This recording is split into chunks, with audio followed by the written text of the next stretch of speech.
والسلام على من لا نبي بعده أما بعد. قال الله تبارك وتعالى في القرآن المجيد والفرقان الحميد. بسم الله الرحمن الرحيم. الرحمن الرحیم. ہر قسم کی تعریف اس اللہ کے لیے جو تمام جہانوں کا رب ہے، بڑا مہربان، بڑا رحم کرنے والا ہے. پچھلی آیت کریمہ میں اللہ رب العالمین کی ایک صفت بیان کی گئی تھی کہ اللہ وہ ہے جو رب العالمین ہے، تمام جہانوں کا رب ہے، مالک، خالق اور مدبر ہے.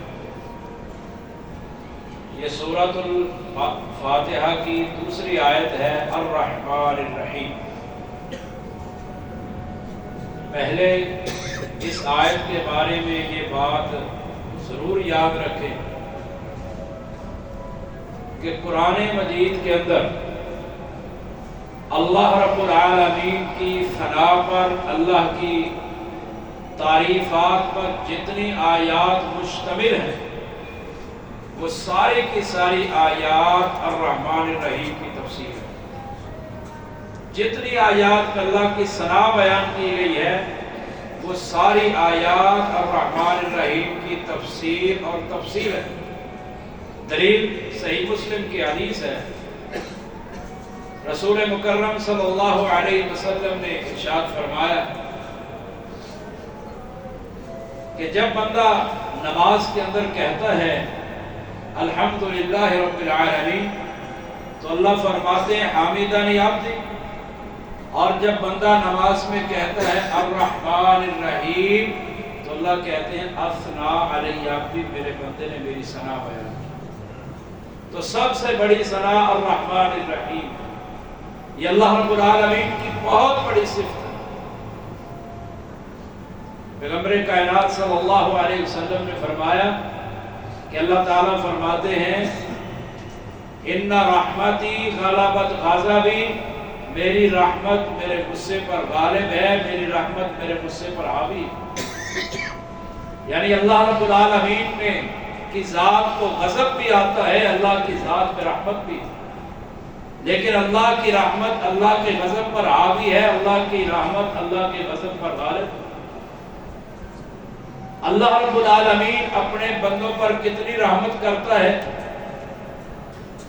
انس بن مالک فرماتے ہیں رضی اللہ تعالیٰ عنہ، ایک غزوہ ہوا، لڑائی ہوئی، اس میں کچھ کافر قیدی نبی صلی اللہ علیہ وسلم کے پاس آئے. ان قیدیوں میں ایک عورت تھی، اس کا بچہ گم گیا تھا. اپنے بچے کی تلاش میں کبھی ادھر آتی ہے، کبھی ادھر جاتی ہے، بےتاب ہے، کبھی ادھر جا رہی ہے، کبھی ادھر جا رہی ہے. اچانک اس کو بچہ مل جاتا ہے. وہ بچے کو پکڑ کر اپنے سینے سے لگاتی ہے، دودھ پلانا شروع کر دیتی ہے. تو نبی صلی اللہ علیہ وسلم فرماتے ہیں میرے صحابہ، کیا تم سمجھتے ہو اترون هذه طارحة في النار، سمجھتے ہو کہ یہ اپنے بچے کو آگ میں ڈال دیں؟ صحابہ نے کہا نہیں، یہ عورت کبھی بھی اپنے بچے کو آگ میں نہیں ڈالے گی. تو نبی صلی اللہ علیہ وسلم نے فرمایا للہ ارحم بعبادہ من هذه بولدها. فرمایا آپ علیہ السلام نے کہ جتنا یہ عورت اپنے بچے پر شفقت کر رہی ہے، اس سے کہیں زیادہ اللہ رب العالمین اپنے بندوں پر رحمت کرنے والا ہے. یعنی اللہ رب العالمین کبھی بھی اپنے بندوں کو جہنم میں نہیں ڈالنا چاہیے. اللہ نے جنت کے راستے بنائے، اور اللہ رب العالمین کی رحمت کے 100 حصے ہیں. ان 100 حصوں میں سے ایک حصہ اللہ رب العالمین نے دنیا میں نازل فرمایا ہے. آپ علیہ السلام نے فرمایا اسی ایک حصے کی وجہ سے جانور اپنے بچوں پر، پرندے اپنے بچوں پر رحمت اور شفقت کرتے ہیں، انسان اپنے بچوں پر رحمت اور شفقت کرتے ہیں.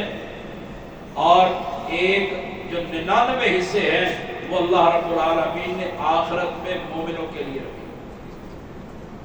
یہ اللہ رب العالمین کی رحمت کا ایک حصہ ہے کہ جانور اپنے بچوں پر، انسان اپنے بچوں پر، پرندے اپنے بچوں پر رحمت اور شفقت کرتے ہیں، تو وہ جو 99 حصے ہیں وہ سارے مومنین کے لیے ہیں، جو اللہ رب العالمین نے قیامت کے دن مومنوں کو عطا کر دیا۔ حافظ عبدالسلام بن محمد رحمہ اللہ نے تفسیر کے اندر لکھا ہے کہ الرحمن کے بجائے الرحیم میں مبالغہ زیادہ ہے۔ وہ کہتے ہیں الرحمن کے اندر جو رحمت ہے یہ دنیا کے لیے ہے، الرحیم کی جو رحمت ہے یہ آخرت میں مومنین کے لیے ہے۔ اللہ تعالیٰ سے دعا ہے کہ اللہ ہمیں ایسے عمل کرنے کی توفیق عطا فرمائے کہ ہم اس کی رحمت کے مستحق بن جائیں۔ سبحان ربک رب العزت عما یصفون وسلام علی المرسلین والحمد للہ۔